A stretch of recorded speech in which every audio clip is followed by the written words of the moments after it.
Hi, I'm Alicia Butler Pierre, host of the Business Infrastructure Podcast. And this season, we're actually taking a 12-country tour around the world to figure out what is it like to do business in those other countries.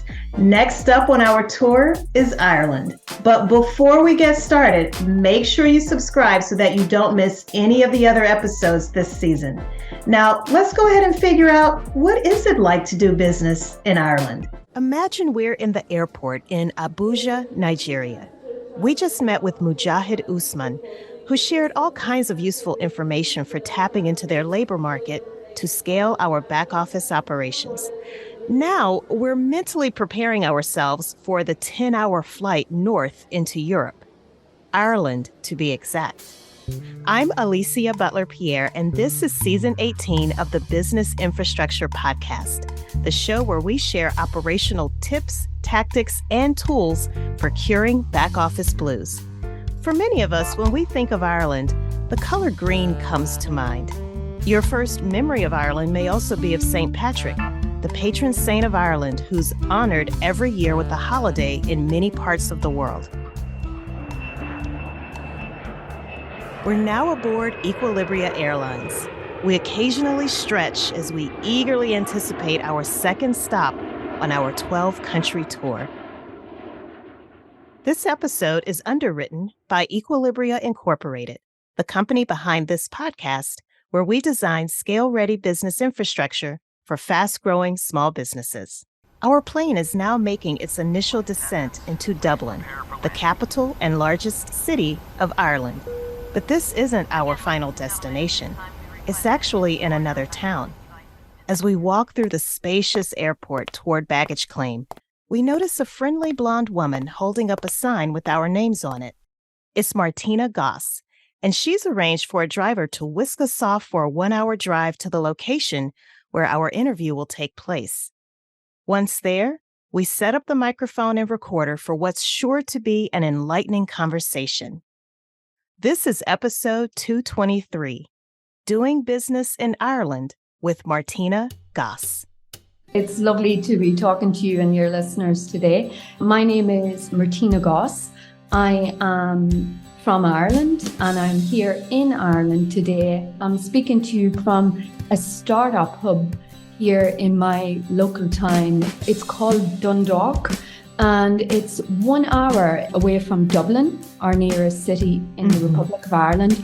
And it's also 1 hour away from our closest city in Northern Ireland, that being Belfast. We're in a great location for people who have access to Ireland's two largest cities, both in the north and the south. Martina is the owner of Martina Goss Consulting, and she's a certified lean startup coach. So it's fitting that she'd ask us to join her at the Startup Hub. Interestingly, her career didn't start in coaching or training. Martina is actually a former accountant. Yes, it's not the usual path, I suppose, an accountant would take. I started my career in finance many years ago. I qualified as a chartered accountant here in Ireland. So I spent the early stages of my career preparing financial statements. I was working in accounting practices, by the way. So I was preparing financial statements and auditing the books of business owners in the SME sector, and spent a number of years in audit before moving out into what we call industry, whereby I became an accountant for a firm, a small to medium firms, in a wide range of industries, transport, construction, tourism. So basically, I was running the finance department for these companies in the SME sector. And for 17 years, things were moving along nicely for Martina. But then something happened in 2015, a pivotal moment, as she describes it. I had gone back to Chartered Accountants Ireland to do an additional diploma with them.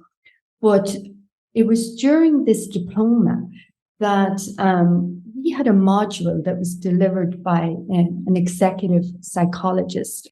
The mission was to learn how to communicate more effectively with non-finance people. And this was a real eye-opening moment for me, because up to this point, accountants, you traditionally think we're stuck with our computers, number crunchings. All we think about is numbers, numbers, numbers. But during this moment, I really realized a business is just not the numbers. To get those numbers, you need people, and you need to be able to communicate with your team. As Martina recounted this moment, I could tell this epiphany sparked a career change. Rather than focusing on numbers, she shifted her focus on people, specifically the people behind the businesses she worked with. You need to understand that not everybody works the same way as you. Not everybody thinks in numbers. Throughout my career, I had actually seen small business owners make unintentional errors in their business by not having maybe the right processes or not recording their data correctly. And I made a conscious decision that I wanted to go back to work with very early stage startup, ideas. So really going back to the heart of the business, to the seed of an idea, because I felt that if I could go back and help them when they're just starting out, they could make better business decisions going forward. Up to this point, Martina had always worked with established businesses. Switching to startups was new territory, but she was up to the challenge. I managed an entrepreneur development program here in Ireland that's funded by one of our large government agencies, Enterprise Ireland. And that program was to assist early stage innovative startups. It was during this period I had, I suppose, my next realization that it's not just finance and people, but you need a business model that works. You need customers. You need paying customers. And with that in mind, I reskilled with Ash Mariah, founder of LEANSTACK in America, and also he's the creator of the Lean Canvas. So Martina took the necessary steps to obtain her Lean Startup certification. By now, it was 2018, 3 years after taking that class taught by the psychologist. She officially started her own business providing training, consulting, and coaching services to small businesses. I was curious to learn more about LEANSTACK. Do they offer an international certification? Yes, but there's coaches worldwide. In I think every probably continent in the world now has a LEANSTACK. I hope you enjoyed watching this video. You can catch the full interview by going to businessinfrastructure.tv or by clicking the link below in the description box.